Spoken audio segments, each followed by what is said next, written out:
সুপ্রিয় দর্শক, এই ভিডিওতে আমি আপনাদেরকে দেখাবো ব্যাংকক পোস্ট থাইল্যান্ডের একটি বহুল প্রচারিত ইংরেজি দৈনিক ব্যাংকক পোস্টের একটি প্রতিবেদন আবহাওয়ার উপরে, হেভি রেইনফলের উপরে। আপনারা ব্যাংকক পোস্ট লেখাটি দেখতে পাচ্ছেন, Thailand braces for heavy rainfall. Thailand brace অর্থ সাহস করে কোনো খারাপ কোনো কিছুর মুখোমুখি হওয়া, সেটিকে বলা হয় ব্রেস। এটি থার্ড পারসন সিঙ্গুলার নাম্বার অবস্থায় আছে, প্রেজেন্ট ইনডিফিনিট টেন্স, তাই এস যুক্ত হয়েছে। মূল বানান ই পর্যন্ত, BRACE পর্যন্ত, BRACE পর্যন্ত। এখন এস যুক্ত করা হয়েছে। থাইল্যান্ড হচ্ছে third person singular number noun, এটি সাবজেক্ট। এটি এখানে প্রেজেন্ট ইনডিফিনিট টেন্স ব্যবহার করা হয়েছে।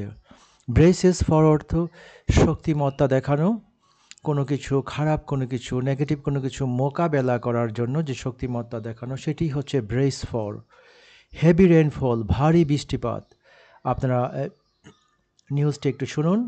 TMD forecasts heavy rainfall. The country will transition to the rainy season during May 9 to 17, a period marked by more rain and volatile weather, says the Thai Meteorological Department, TMD. The rainy season will officially begin following the transition, also known as the pre-southwest monsoon period. Heavy rainfall is forecast in many parts of the country, influenced by either a southeasterly wind which causes rain to fall mostly in the morning or late morning, or a southwesterly wind which brings rain in the afternoon or evening.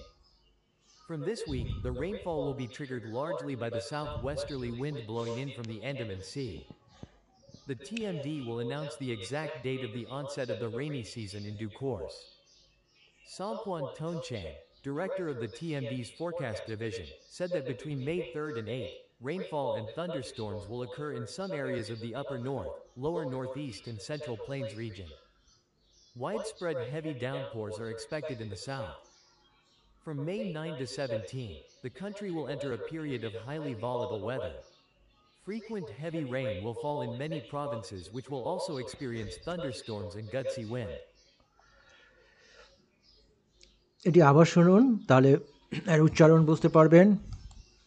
TMD forecasts heavy rainfall. The country will transition to the rainy season during May 9 to 17, a period marked by more rain and volatile weather, says the Thai Meteorological Department, TMD. The rainy season will officially begin following the transition, also known as the pre-southwest monsoon period. Heavy rainfall is forecast in many parts of the country, influenced by either a southeasterly wind which causes rain to fall mostly in the morning or late morning, or a southwesterly wind which brings rain in the afternoon or evening. From this week, the rainfall will be triggered largely by the southwesterly wind blowing in from the Andaman Sea. The TMD will announce the exact date of the onset of the rainy season in due course. Sompuan Tonchang, director of the TMD's forecast division, said that between May 3rd and 8th, rainfall and thunderstorms will occur in some areas of the upper north, lower northeast and central plains region. Widespread heavy downpours are expected in the south. From May 9 to 17, the country will enter a period of highly volatile weather. Frequent heavy rain will fall in many provinces which will also experience thunderstorms and gusty wind. সুপ্রিয় দর্শক, আপনারা ইংরেজিটা শুনলেন, এই খবরটি শুনলেন, এই টেক্সটটি পড়ে শোনানো হয়েছে। এবার আমি বিস্তারিত আলোচনা করে বুঝিয়ে দিচ্ছি। এটি তো বুঝে গেছেন, Thailand braces for heavy rainfall. তারপর এইখানে যে মূল story, the country will transition, এই ট্রানজিশনটা কিন্তু এখানে ভার্ব হিসাবে আসছে। ট্রানজিশন হচ্ছে এক অবস্থা থেকে অন্য আরেক অবস্থায় গমন, একটি পর্যায় থেকে আরেকটি পর্যায়ে যাওয়া, সেটিকে ইংরেজিতে ট্রানজিশন বলা হয়। এটি ফিউচার ইনডিফিনিট টেন্স ব্যবহার করা হয়েছে, একেবারে indefinite tense, future indefinite tense. সাবজেক্টের পরই ভার্ব আসে, আর সেইটি হচ্ছে ফিউচার ইনডিফিনিট টেন্স। ট্রানজিশন অর্থাৎ এক অবস্থা থেকে আরেক অবস্থায়, সেটি কী অবস্থায়? ট্রানজিশনের পরে টু বসে, টু দ্য রেইনি সিজন, অর্থাৎ বর্ষাকালে।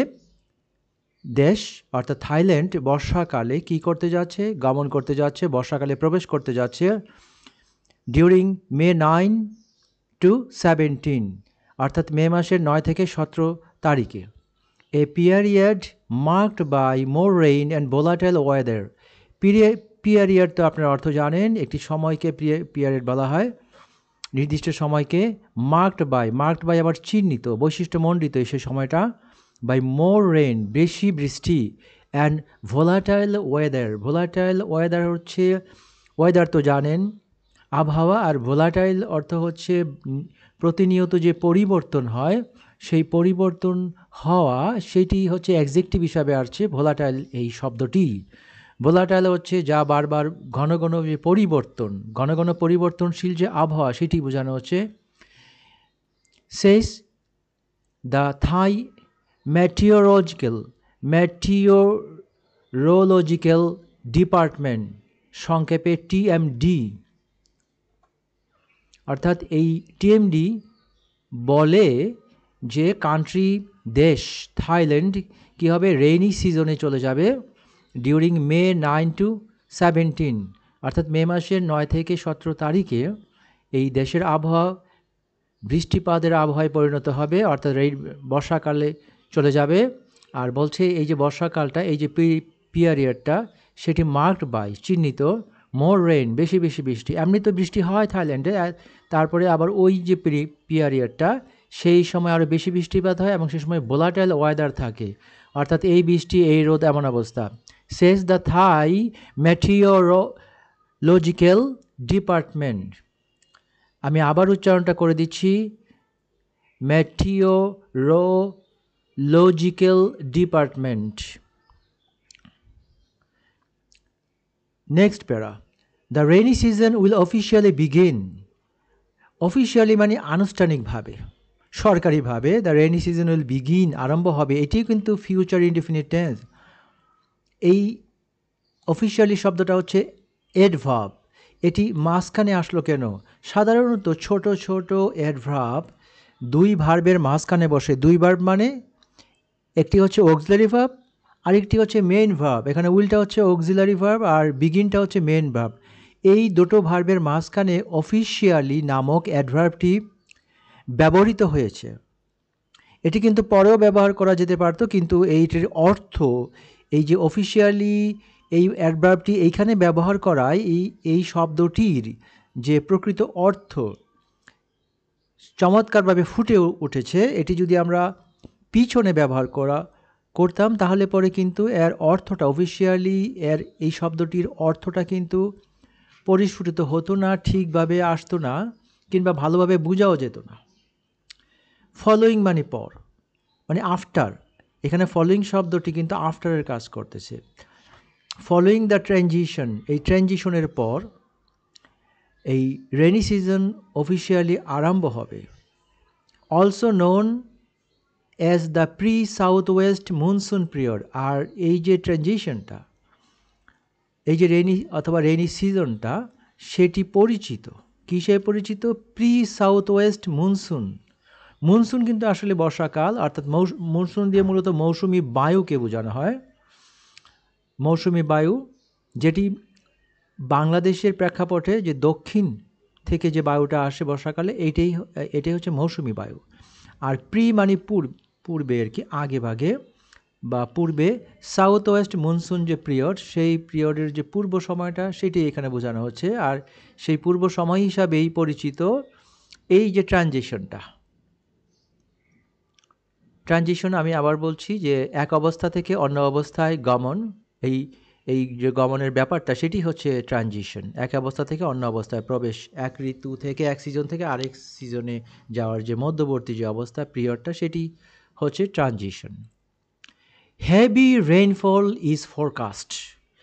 হেভি রেইনফল এটি সাবজেক্ট, ইজ ফোরকাস্ট এটি হচ্ছে প্রেজেন্ট ইনডিফিনিট টেন্সের passive voice.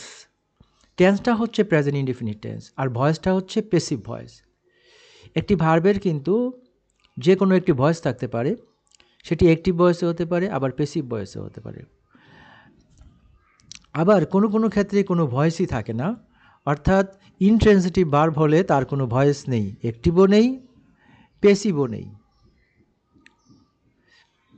Heavy rainfall is forecast এর অর্থ হচ্ছে ভারী বৃষ্টিপাত ওয়েদার ফোরকাস্টে জানানো হয়েছে, আবহাওয়ার পূর্বাভাসে জানানো হয়েছে বা হয়। In many parts of the country, দেশের অনেক জায়গায় বা দেশের অনেক স্থানে ভারী বৃষ্টিপাতের পূর্বাভাস দেওয়া হয়েছে। ইনফ্লুয়েন্সড বাই আইদার, এটিকে আইদারও উচ্চারণ করা যায়, ইদারও উচ্চারণ করা যায়। প্রভাবিত হয়ে, বাই মানে দ্বারা, আইদার যে কোনো একটি, দুটোর যে কোনো একটি। A south westerly wind, either by south westerly wind which causes rain to ফল।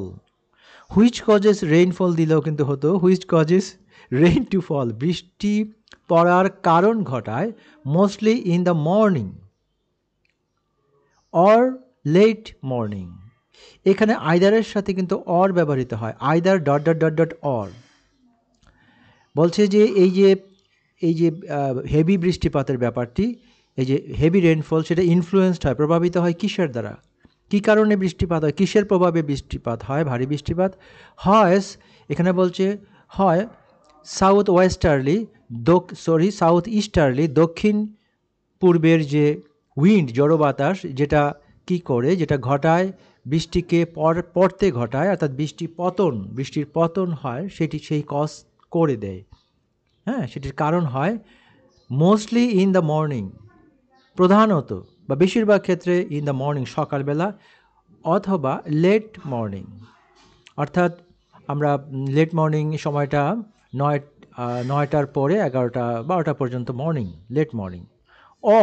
অথবা এ সাউথ ওয়েস্টার্লি, অথবা দক্ষিণ পশ্চিম যে বাতাস, দক্ষিণ পশ্চিম অঞ্চল থেকে বা দক্ষিণ পশ্চিম দিক থেকে যে বাতাস, which brings rain in the afternoon or evening, যেটা বৃষ্টিপাত ঘটায় বা বৃষ্টি বয়ে আনে ইন দ্য আফটারনুন, অপরাহ্নে, অথবা ইভিনিং। এখানে ইভিনিং বলতে রাতকে বোঝানো হয়েছে, অর্থাৎ সন্ধ্যের পর থেকে 8টা পর্যন্ত এরকম সময়টাকেই ইভিনিং বোঝানো হয়ে থাকে, রেফার করে থাকে। আশা করি আপনারা বুঝতে পেরেছেন। এখানে দেখুন কয়টি সাবজেক্ট, কয়টি ভার্ব, কী ধরনের সেন্টেন্স ব্যবহার করা হয়েছে। এখানে রিলেটিভ ক্লজের মাধ্যমে কমপ্লেক্স বাক্য ব্যবহার করা হয়েছে। এখানে দুটো রিলেটিভ ক্লজ রয়েছে, আমি বুঝিয়ে দিচ্ছি। হেভি রেইনফল ইজ ফোরকাস্ট, এটি হচ্ছে বাক্যের মৌলিক যে ভার্ব থাকে সেই ভার্ব এটি।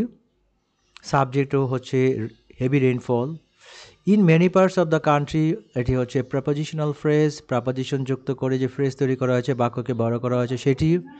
ইনফ্লুয়েন্সড বাই, প্রভাবিত, এটি পাস্ট পার্টিসিপল দিয়ে একটি ফ্রেজ তৈরি করা হয়েছে।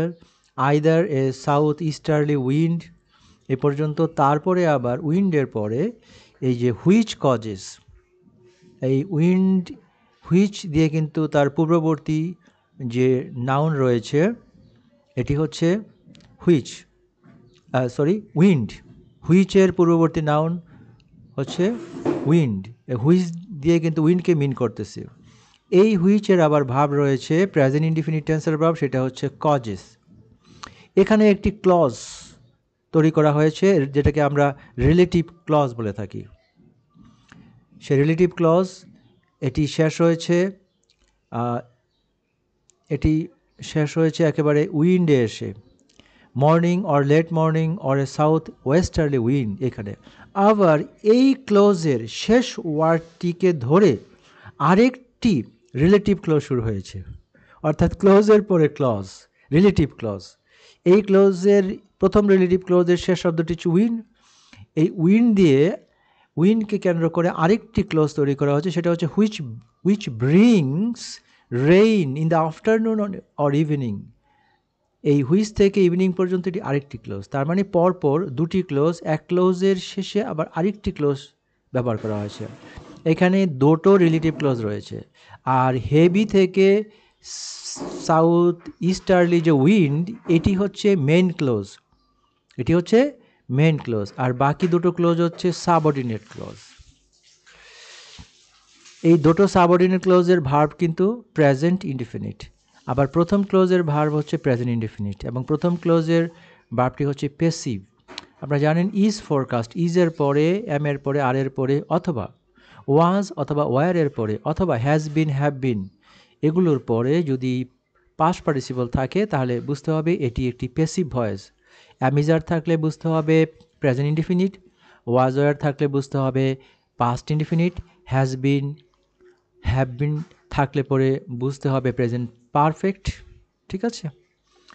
আর ফোরকাস্ট এটি পাস্ট পার্টিসিপল, এখানে কিন্তু ফোরকাস্টেড হয়নি, আসলে ফোরকাস্ট ফোরকাস্ট ফোরকাস্ট অর্থাৎ কাস্ট কাস্ট কাস্ট অপরিবর্তিত, যেমন সেট সেট সেট। দর্শক, আশা করি আপনারা খুব ভালো করে বুঝতে পেরেছেন।